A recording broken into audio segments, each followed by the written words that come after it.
I live in one of those rural areas, a small town with a couple of stores and restaurants, and really not that much to do.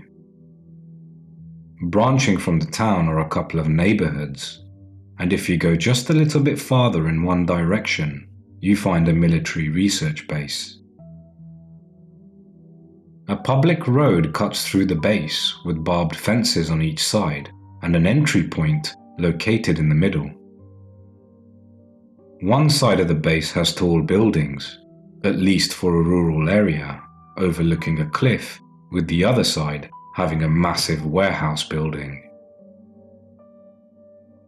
Despite the outside looking old and rusted, you can glimpse some high-tech machinery entering and exiting the building with an odd insignia on the side. On the other side of the road, with a giant warehouse, the base fences off into the woods. Hunting-zoned woods. Deer learn very quickly that if they jump the fence into the military base, they can avoid being shot at. And then, the hunters learn to stalk the herds and learn when they'll head to the base, snagging them right before they're off limits. That's where I found myself when it happened. The morning of the event, I woke up and dragged myself to the kitchen to eat some cereal, the usual. I opened my fridge to grab a carton of milk and opened the cabinet to grab the box, begin munching as I read yesterday's newspaper. I crunch on my food and think about the plan of action for the day. It was about 4 in the morning, and if I wanted to catch the deer before they made the jump, I had to act real soon. I didn't have to worry about other hunters, since the woods were far enough for everyone to get a turn. I eyed my rifle, leaning in the corner of the front hallway while I drank some milk. I plopped the newspaper on the table, opened to the sports section, and a couple of large pictures of a missing kid from a couple of years ago at the bottom of the page, blankly facing up as if he was staring at my ceiling. Creepy. I get up and go to grab my gear and my high-vis. Prepping for the day was normal enough. Made sure to grab all of the essentials, especially my knife, and I walk out to my pickup and throw some shit with my bag in the back before I jumped in the driver's seat, slammed the door shut, turned on the engine, and enjoyed the smell of burning gasoline before sunrise. It may sound weird, but I found comfort in that smell. I drove through the public road that cuts through the base so that I could hunt on the far end, where most of the deer can be found. Driving through, I noticed something odd out of the corner of my eye. One of the doors to the warehouses was just finishing closing, and inside I could barely make out flashing lights. Well, flashing red lights. Thinking only that it was the standard procedure for opening and closing of the big door, I thought nothing more of it. Only did it occur to me while I'm writing this that I have seen that door open and close before, but never have I actually seen lights inside. It was always pitch black, a disturbing void. I finally pull over on the side of the road and get myself situated for the hours to come. I couldn't spend as much time as I wanted to hunt, but a little was better than nothing. I get everything locked and loaded and my pockets filled with the practical necessities as I head out to what will arguably be my worst morning ever. Everything was running smoothly.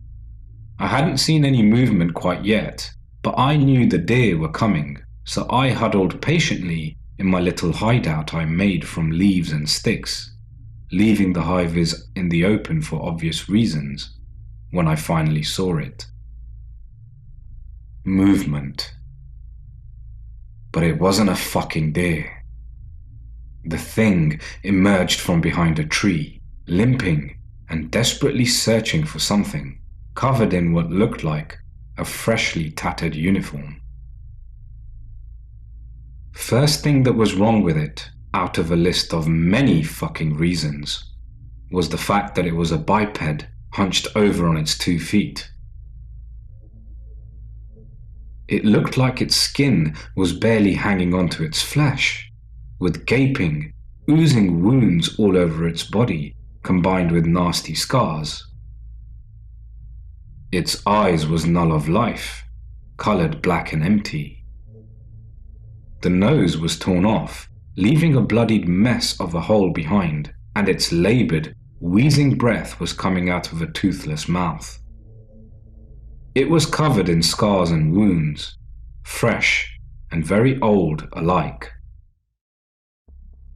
As soon as all of this information processed through the mind, the thing stopped moving. It turned its head to me, but not in any natural motion, as if anything about this was natural. The movement was rigid, as if it was a stop-motion clay project. When it looked at me, its head bent crookedly, and I swear I saw the fucking thing smile. I looked down at my rifle for a second to make sure the thing was off safety. In the split second it took me to look down and back up again, the thing was right in front of my face. I saw the horrid skin on its face and the smell of rotting decomposition, enough to make me want to vomit. The thing opened its mouth to reveal that it did in fact have teeth, but they were too small to see from a distance, lining all over its mouth and down in its throat, rotating like a saw. It looked like it had a tongue before, but was since cut off by something with a jagged, rusted edge. I shoved it off of me and backed off, fumbling with my rifle trying to get a clean shot. By the time the thing reorientated itself from being pushed, I was able to squeeze the trigger. I heard the gunshot, but the thing didn't seem affected. In fact, it didn't seem like anything hit it at all.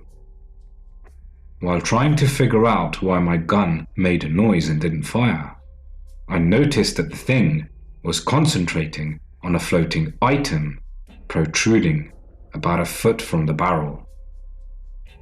The bullet. It seems like it was stuck in a super short time loop, shaking and straining in the dead space it was hanging in. Eventually, the bullet seemed to lose its momentum and was becoming less jittery. Once it slowed down, the thing stopped focusing on the bullet and turned its attention to me. The bullet fell from its prison and onto the ground as the thing charged at me. I felt cold fear and adrenaline coursing through my veins as I gripped my rifle like a bat and took a swing with all of my might at the thing in front of me. It seemed to not use its strange supernatural ability again.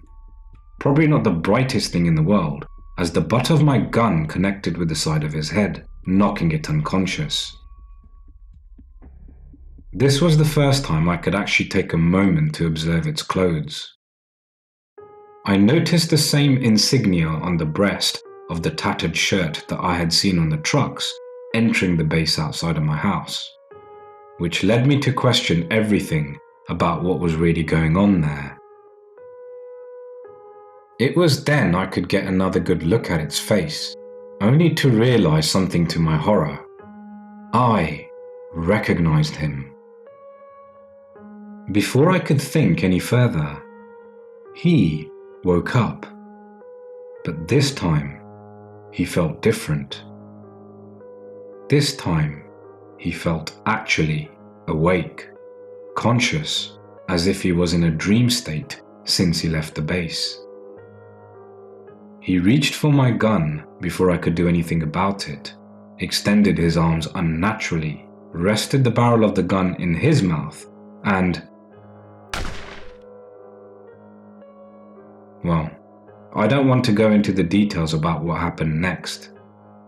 And the aftermath was all over the place to the point where I couldn't make any details on his face at all, much less remember where I recognized him from. After recovering from the shock and realizing this was all too much for me, fuck the deer, I'm out of this place. I hightail it back to my pickup, start the engine, and drive as fast as I can home. I took a much longer loop, avoiding having to go through that base again. Eventually, I finally make it home, but the thing still haunted me as I went through the door of my house. Where have I seen him before? I shake off the feelings of being in danger and sit down at my table. Distraught, my head was buried in my hands as I was trying to convince myself I wasn't insane. What felt like 10 minutes went by before I looked up. And then I saw the newspaper. And then I remembered.